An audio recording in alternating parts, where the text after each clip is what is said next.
ঠিক কিনা? প্রায় শুনবেন ক্যান্সার হয়েছে, ডাক্তার বলে দিছে বাঁচবে 2 মাস। কয় মাস? এরপর আমি দেখছি লোকটা 8 বছর বেঁচেছিল। কয় বছর? ডাক্তার বলছে বাঁচবে কয় মাস, বেঁচে ছিল কয় বছর? 8 বছর। কিসের বরকতে? দোয়া। কিসের বরকতে? তাহলে দোয়ার একটা পাওয়ার আছে না নাই? একটা বিশ্বনবী দোয়া করলেন, আল্লাহ হয় ওমরে ফারুককে আপনি এনে দেন, অথবা আবু জাহেলের মনটারে নরম করে দেন। ওমরে ফারুকের জন্য দোয়াটা কবুল করে নিল কে? এই দোয়ার একটা বরকত ওমরে ফারুকের হৃদয়ে ছুঁয়ে গেল। 1 নাম্বার ধাক্কা। ধাক্কা সব একবারে দেওয়া যায় না। ধাক্কা একবারে দেওয়া যায়? ডাক্তারের কাছে গেলে ডাইরেক্ট কি অ্যান্টিবায়োটিক মারে? কথা বলেন। প্রথমে সামান্য ওষুধ দেয়, সিম্পল ডোজ, তারপরে ডোজ একটু বাড়ায়, ফাইনালি কাজ না হলে অ্যান্টিবায়োটিক মারে। কথা বলেন। প্রথম ধাক্কাটা গেল তিনি দোয়ার ধাক্কা। বিশ্বনবী দোয়া করলেন, ওই দোয়ায় ওমরে ফারুকের হৃদয়ে ছুঁয়ে গেল। এরপরে রব্বুল আলামিন ওমরে ফারুককে ধাক্কা মারলেন কোরআনের একটা সূরা দিয়ে। সূরাটার নাম হলো সূরাতুল হাক্কা। কি সূরা? কোন সূরা দিয়ে ধাক্কা দিছে? সূরা হাক্কা। সূরা হাক্কা দিয়ে দিছে এক, কথা কয় না। সূরা হাক্কা দিয়ে দিয়েছেন এক। আল হাক্কাতু মাল হাক্কা ওয়া মা আদরাকা মাল হাক্কা। সূরা হাক্কা দিয়ে আল্লাহ একটা ধাক্কা মারলেন। ওই যে দোয়া করলেন বিশ্বনবী, দোয়ার পর সাইয়েদনা ওমর ফারুকের হৃদয়ের মধ্যে উথাল পাথাল শুরু হয়ে গেল। সব সময় লুকিয়ে লুকিয়ে বিশ্বনবীরে ফলো করে। বিশ্বনবী ডানে গেলে ওমরে ফারুক ডানে যায়, বিশ্বনবী বাঁয়ে গেলে ওমরে ফারুক বাঁয়ে যায়। বিশ্বনবী রাত্রিবেলা নামাজ পড়লে ওমরে ফারুক পেছনে লুকিয়ে লুকিয়ে বিশ্বনবীর কোরআন শুনে। বিশ্বনবী মসজিদুল হারামের পাশে দাঁড়িয়ে রাতের এশার সালাত আদায় করছিলেন। ওই টাইমে বিশ্বনবী সূরাতুল হাক্কা তেলাওয়াত করছিলেন। কোন সূরা? সূরাতুল হাক্কা বিশ্বনবী তেলাওয়াত করেছেন। ওমরে ফারুক মন্ত্রমুগ্ধ হয়ে বিশ্বনবীর কণ্ঠের তেলাওয়াত শুনে। বিশ্বনবীর তেলাওয়াতের কণ্ঠ আমাদের কণ্ঠের মতো নাকি? বিশ্বনবীর কণ্ঠ কারি বাসাদের কণ্ঠের মতো? আহমদ বিন ইউসুফের কণ্ঠের মতো? আমার নবীর কণ্ঠের সুরের ঝংকারের সাথে পৃথিবীর কোন কারি সাহেবের তুলনা চলবে? কত মধুর, কত সুন্দর, কত অসাধারণ তেলাওয়াত করতেন আমার বিশ্বনবী। একবার তেলাওয়াত শুনলে পাগল না হয়ে কেউ থাকতে পারত না। বিশ্বনবী ওমরে ফারুককে দেখেন নাই।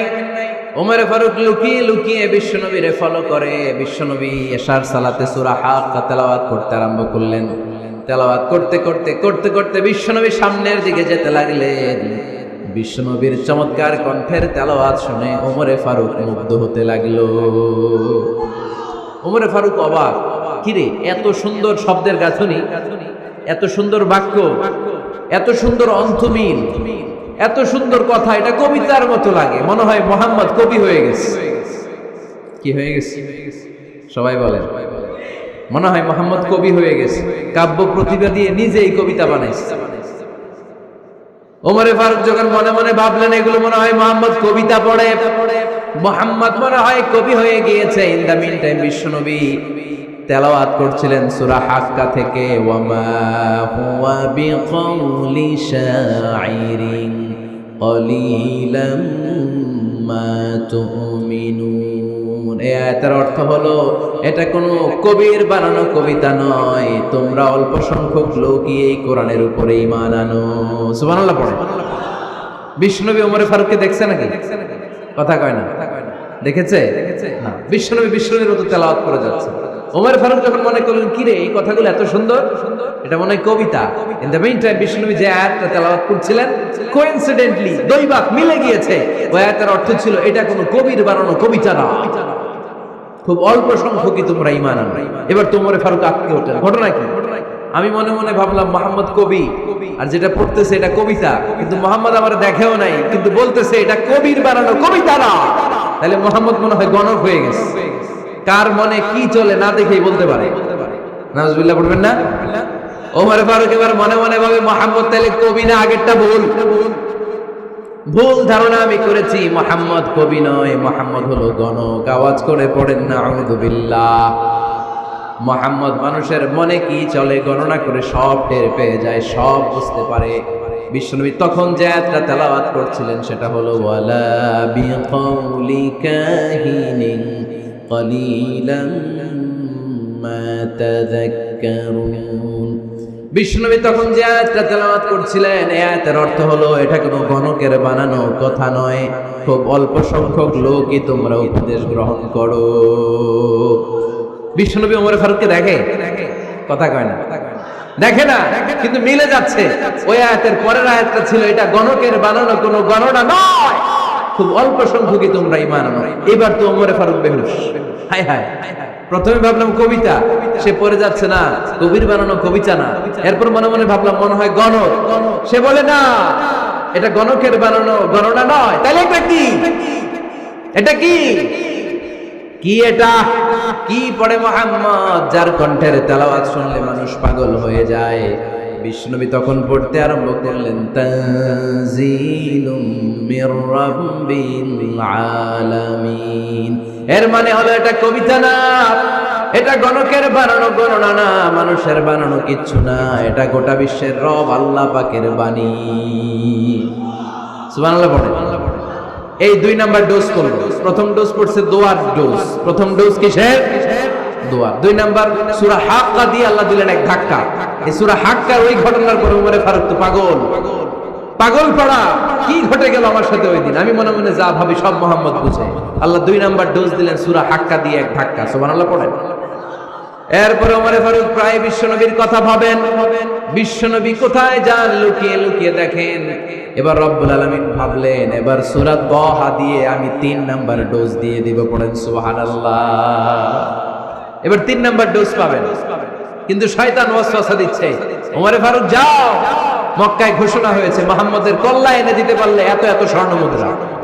শয়তানের ওয়াসওয়াসায় আবার ভুল পথে হাঁটতে লাগলেন সাইয়েদনা ওমর। নাঙ্গা তরবারি নিয়ে বিশ্বনবীর মাথা কাটার জন্য বের হয়ে গেলেন। বনু জাহারা গোত্রের একটা লোক বলে, ওমর তুমি কোথায় যাও? ওমরে ফারুক বলেন, মুহাম্মাদের কল্লা কাটার জন্য যাচ্ছি। পড়েন নাউজুবিল্লাহ। আবু জাহারা গোত্রের লোক বলে, তুমি মুহাম্মাদের কল্লা কাটতে যাও?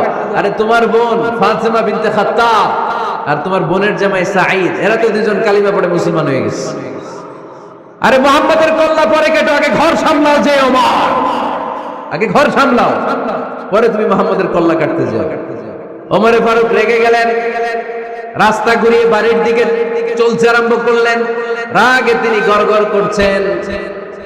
ওমরে ফারুকের বোন ফাতিমা বিনতে খাত্তাব, বোনের জামাই সাঈদ, তাদের 2 জনকে খাব্বাব রাদিয়াল্লাহু তাআলা সূরা তাহা ঘরের ভিতরে তেলাওয়াত করে শোনাচ্ছিল। পড়েন সুবহানাল্লাহ। সূরা তাহা দিয়ে আল্লাহ একটু পরে ধাক্কা মারবে আরেকটা। ওমরে ফারুক যখন আসলেন, ওমরে ফারুকের আওয়াজ শুনে খাব্বাব রাদিয়াল্লাহু তাআলা লুকিয়ে গেলেন। ওমরে ফারুক দরজার মধ্যে কড়া নাড়লেন। বোন বলে, কে তুমি? সাইয়েদনা ওমর বললেন, আমি ওমর। খুলে দেওয়া হলো। ঘরের ভেতরে ঢুকেই কথা নাই বার্তা নাই, নিজের আপন বোনকে মারতে শুরু করলো ওমর। বোন জামাইকে আঘাত করতে শুরু করলো। মারতে মারতে নিজের কলিজার টুকরা বোনকে, বোনের জামাইকে সাইয়েদনা ওমরে ফারুক পিটাতে পিটাতে রক্তাক্ত করে ফেললেন। গা দিয়ে ফিনকি বের হয়ে যখন রক্ত বের হয়, সাইয়েদনা ওমরে ফারুকের দিলের মধ্যে মায়া তৈরি হয়ে যায়। সাইয়েদনা ওমরে ফারুক বললেন, আমার কলিজার টুকরা বোন আর বোন জামাই, তোরা কেন মুহাম্মাদের কথায় পাগল হলি? বুঝলাম না কেন মক্কার লোকগুলো পাগল পড়া হয়ে সব মুহাম্মাদের দলে চলে যায়। কি এমন কথা মুহাম্মদ তোদের শোনায়, কি এমন বাণী তোদের শোনায় যে বাণী শুনে সব তোরা মুহাম্মাদের দলে চলে গেলি? কি আছে মুহাম্মাদের কাছে? কি কি জাদুটা? কি কি জাদু পেলি সেখানে? আমার একটু দেখা। বোন ফাতেমা বলে, না ভাই, ইন্নাকা রিজিস, তুমি নাপাক। লা ইয়ামাসসুহু ইল্লাল মুতাহহারুন, পাক পবিত্র না হয়ে আল্লাহর এই কালামে স্পর্শ করা যায় নাকি? আওয়াজ করে বলেন, স্পর্শ করা যায়? ভাই তুমি গোসল করে আসো, তাহলে তোমার হাতে তুলে দিব, তুমি পড়লেই বুঝতে পারবা কি আছে আল্লাহর এই কোরআনে। সুবহানাল্লাহ পড়েন। সাইয়েদনা ওমর ফারুক গোসল করে আসলেন। বোন এবার সূরা তাহা